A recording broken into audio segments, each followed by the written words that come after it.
Welcome back. In this video, I'll show you how to enable and disable immersive sound on your Redmi Note 14.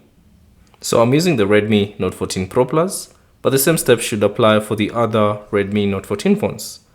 So all you have to do is simply open settings, and then within the settings, scroll down and select sound and vibration, and then scroll to the bottom until you find sound effects.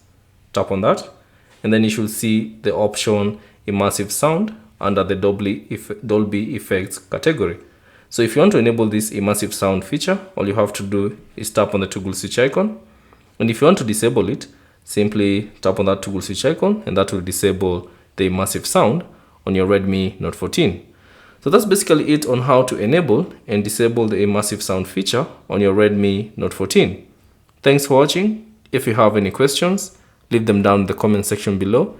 And if you found this video useful, consider leaving a like and subscribe to the channel.